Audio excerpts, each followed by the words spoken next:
Puedes ver el hilo invisible que une el momento en el que te levantas tarde un martes cualquiera con el hecho de que ese día conoces a la persona que cambiará tu vida para siempre. O al revés, el hilo que conecta el billete de avión que decidiste no comprar con el vuelo que se estrelló. Los griegos tenían una palabra para ese hilo. La tenían, claro. Los griegos tenían una palabra para todo. La llamaban Tike. Y la convirtieron en diosa. Pero no en una diosa cómoda, predecible, con templo limpio y doctrina clara. No, la convirtieron en algo mucho más inquietante. En la imagen de lo que no se puede controlar. En el rostro de lo que no tiene rostro. En la personificación de esa fuerza que puede derribar imperios o elevar a un mendigo al trono en una sola tarde. Su nombre era Tike, y durante casi 1000 años, desde las colonias griegas del Mediterráneo hasta los últimos templos del mundo romano, fue una de las divinidades más veneradas de la antigüedad. No por amor, no por devoción ciega, sino por miedo y por necesidad. Hoy vamos a explorar quién fue realmente esta diosa, por qué los griegos necesitaban creer en ella, por qué las ciudades más poderosas del mundo antiguo la pusieron en sus monedas, en sus murallas, en sus sueños, y por qué su historia, la historia de la suerte, nos dice algo devastadoramente verdadero sobre la condición humana. Para entender a Tike hay que empezar por donde los griegos siempre empezaban, por el principio, por el linaje. Hesíodo, uno de los poetas más antiguos de la tradición griega, la incluye entre las Océanides, las 3000 hijas del titán Océano y de Tetis, la gran madre de las aguas. En esa versión, Tike sería hermana de ninfas como Metis, la prudencia, o Estigia, el río del inframundo que los dioses juraban con más miedo que reverencia. Pero Píndaro, el gran poeta de las odas triunfales, el hombre que cantaba a los atletas victoriosos en los Juegos Olímpicos, la llamaba directamente hija de Zeus, una de las Moiras menores quizás, una potencia del destino.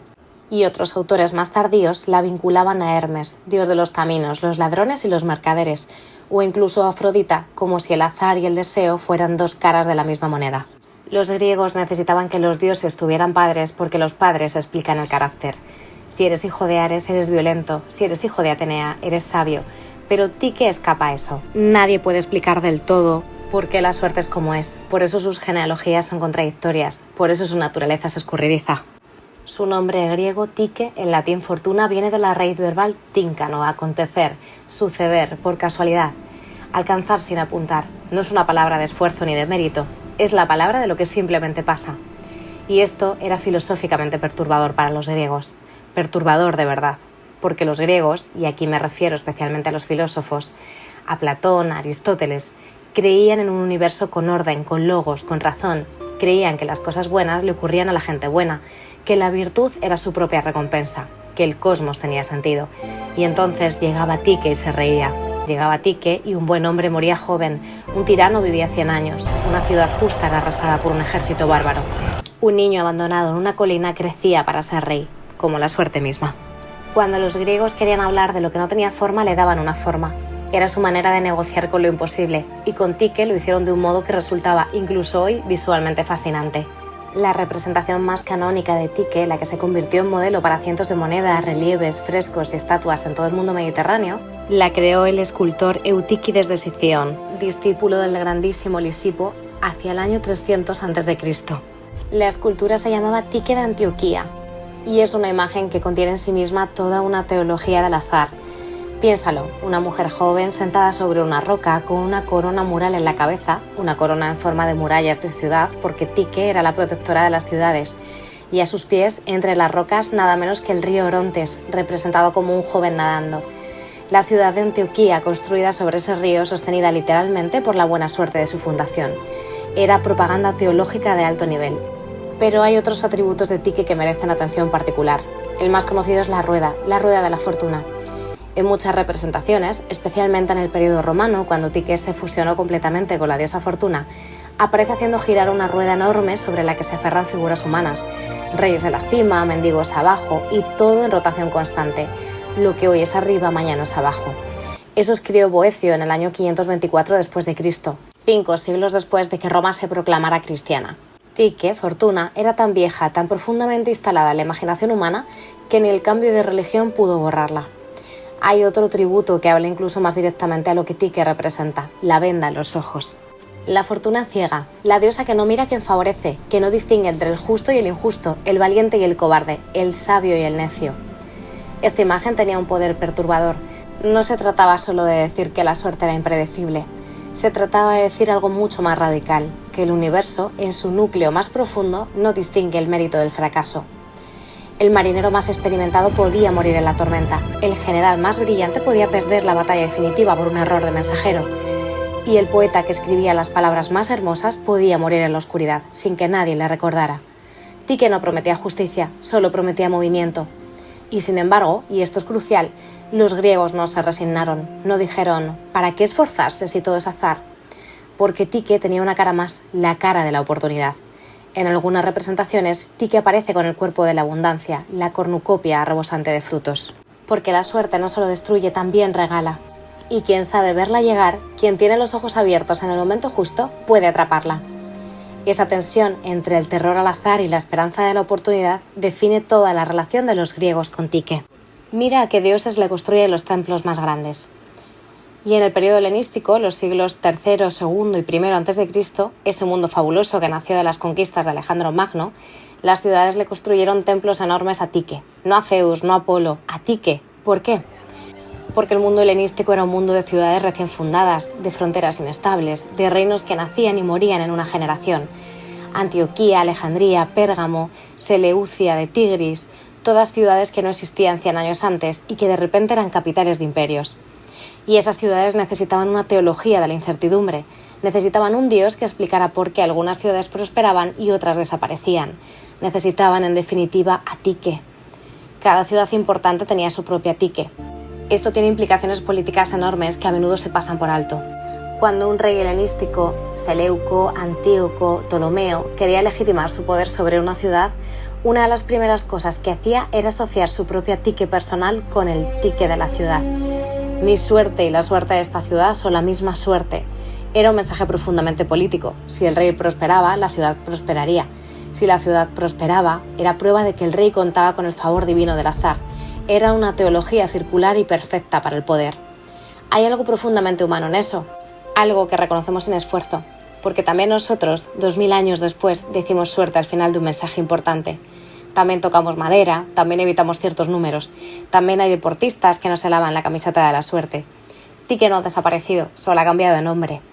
Pero volvamos al mundo antiguo, porque hay una historia específica que ilustra mejor que cualquier otra cómo entendían los griegos la relación entre Tike de una ciudad y su destino. Es la historia de Alejandría.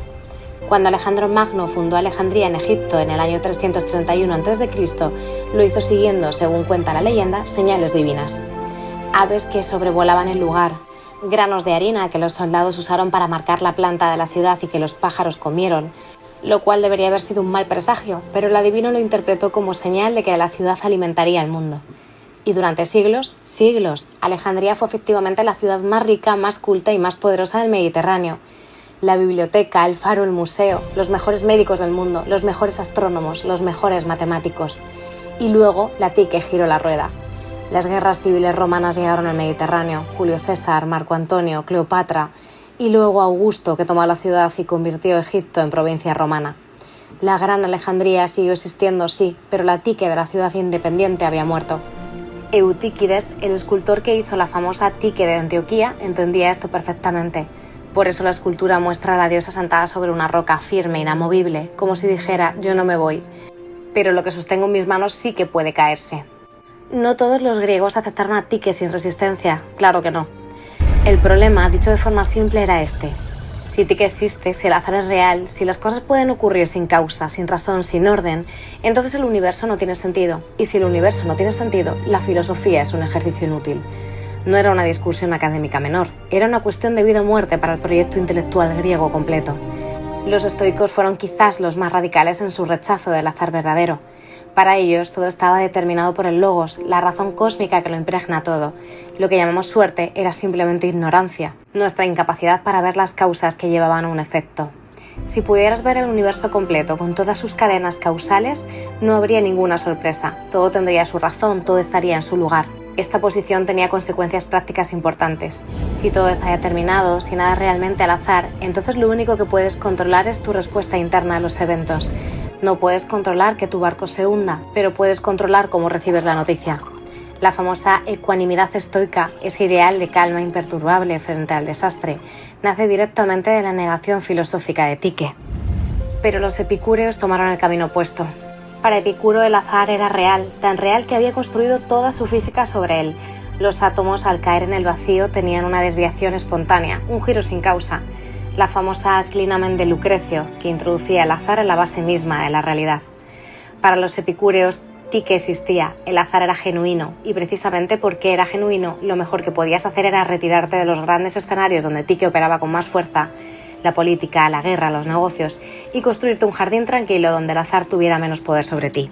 El famoso vive oculto de Epicuro. Y luego estaba Aristóteles, siempre Aristóteles buscando el término medio. En su física, Aristóteles distingue entre dos tipos de lo que llamamos suerte. El primero es tique, en sentido estricto, lo que le ocurre a los agentes racionales de forma imprevista. El segundo es automaton, la causa espontánea que ocurre en la naturaleza sin intención de nadie. Ninguno de los dos era realmente un principio independiente del universo, eran más bien excepciones. La partícula estará aquí con un 60% de probabilidad, no más.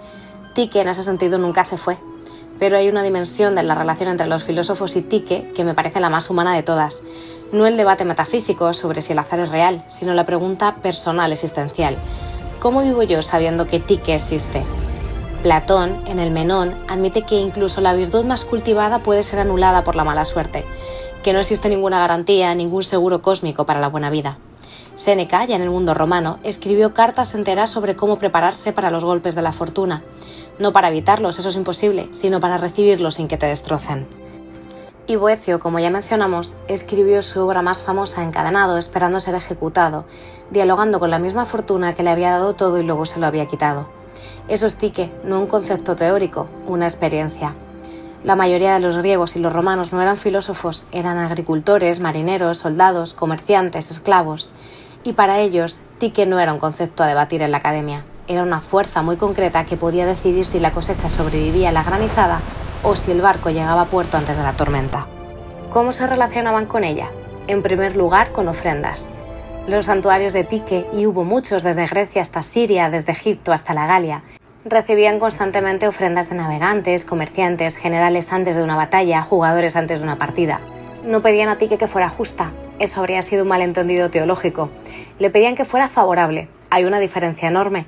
La justicia implica mérito, el favor implica relación, y los griegos querían tener una relación con Tique.